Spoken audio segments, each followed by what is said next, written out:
Hey y'all, JP in Texas, working on another welded kit. This time we're going to be working on their custom bench. It's part of their lawn and garden section of stuff that they've got on their website. I've got everything laid out, and before I started working on anything, I went ahead and went over everything with Scotch-Brite pad and some acetone just to get the oil and the residual stuff off the metal before I weld it.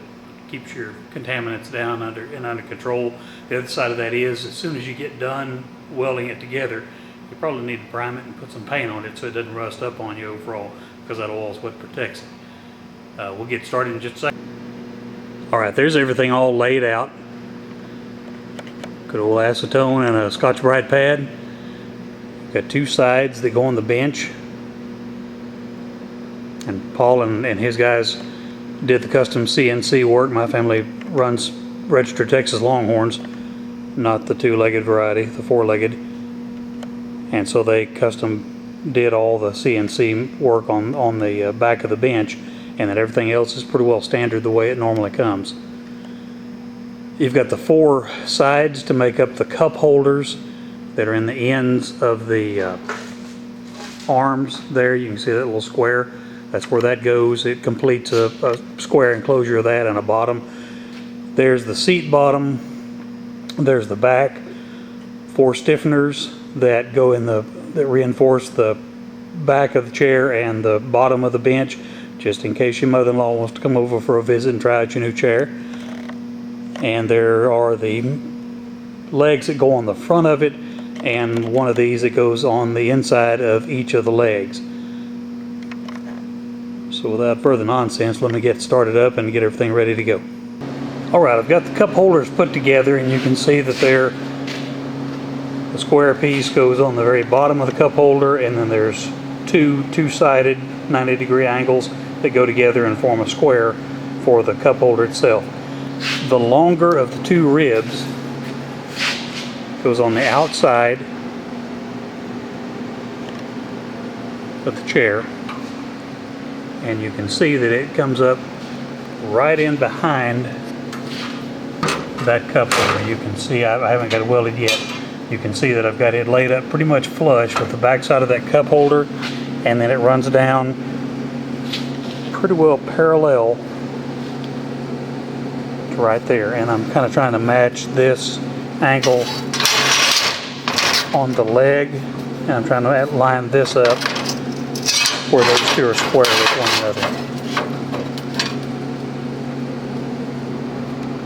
I don't know how much of that we'll be able to see on here or not. Anyway, you're working on pretty much a 90-degree where it meets the foot there on the side of the chair. Seat support tacked in place there, and one that is not tacked in place, but you'll notice some grind marks there. The way I initially put this in, I ran it right along the contour of the outside edge here. Now when you do that,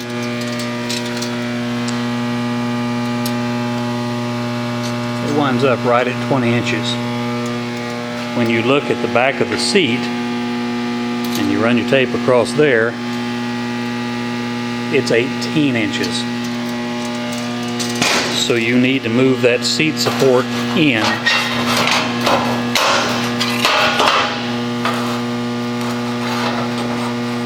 about 2 inches so that it properly fits under the seat, and that gives you a place for the seat to rest on, and it gives you a place to weld it to the bottom of the seat and also attach it to the ends here. So I'm going to go ahead and do that now, and we'll show you what it looks like when it gets done. Alright guys, I've got it kind of temporary together, and you can kind of see the angle that you've got here at the rear. I'm about 1.5 inches inside this edge, and the edge of the steel on top to the very back edge of the seat is about 3.5 inches. That gives me a good spot to weld on the outside. I can weld all the way down, just stitch weld that. I'm flat here, so that gives me a good place for the seat to stand when it's sitting on the ground. And I've got a good surface to weld inside there. I don't know how much of that you can see, but you've got a pretty good surface there to weld inside so that your seat will have plenty of support. And of course you've got a good flat weld to make there at the front corner as well. Alright, there's the bench with the seat tacked in place, and I've got it tacked on both sides, underside, front and back, and it holds just fine when I sit on it. I'm a little bit concerned to sit on it too much without the additional torsional support of that back piece put in, so I'm going to weld that in now.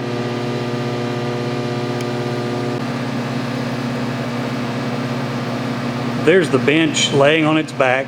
I've got the back of the bench tacked in place, so obviously I've got the seat tacked in place as well. What I did, I laid it flat on the table, as you can see here, and then I've got a piece of 5-inch pipe under it to support it.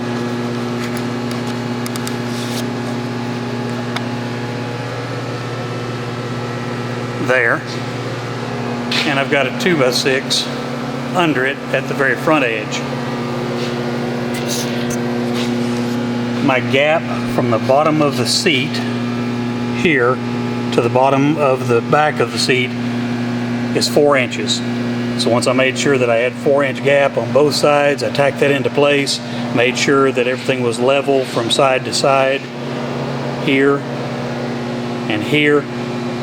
I'll take it down and set it on the ground. It's sitting nice and flat when I set it on the ground. I just want to make sure it hasn't torqued any while I was putting heat on it. And this is one of those where it's going to be kind of critical to go around different places and weld, and not just do one long 6-inch continuous weld any place, because you're going to warp the daylights out of that 12-gauge metal. Just kind of skip around, do one over here, and then come over here and do one. You guys know all this stuff, so I'm sitting here preaching to the choir. Anyway, I'll show you what we've come up with in just a minute.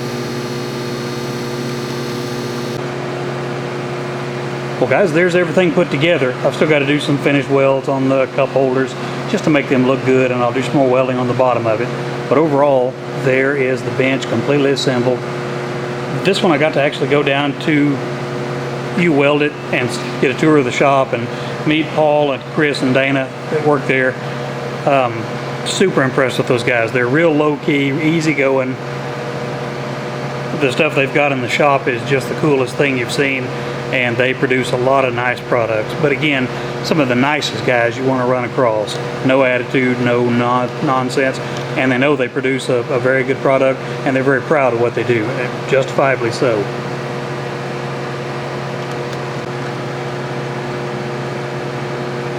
Once I get all my welds completed, I'm going to go ahead and sand it down pretty good, hit it with acetone pretty well, and then put a paint job on it. And as usual, when I finish the video up, I'll put in some still photos of how it looks completed. Thank you guys for paying attention. Thank you to Lincoln Electric for a little bit of sponsorship, and to Rust-Oleum for some sponsorship of the channel. Makes a lot of things possible. And thanks to all you guys for watching it. And be sure and do some business with Weld. They're good people, and obviously they make superior products that nobody else on the market is putting out.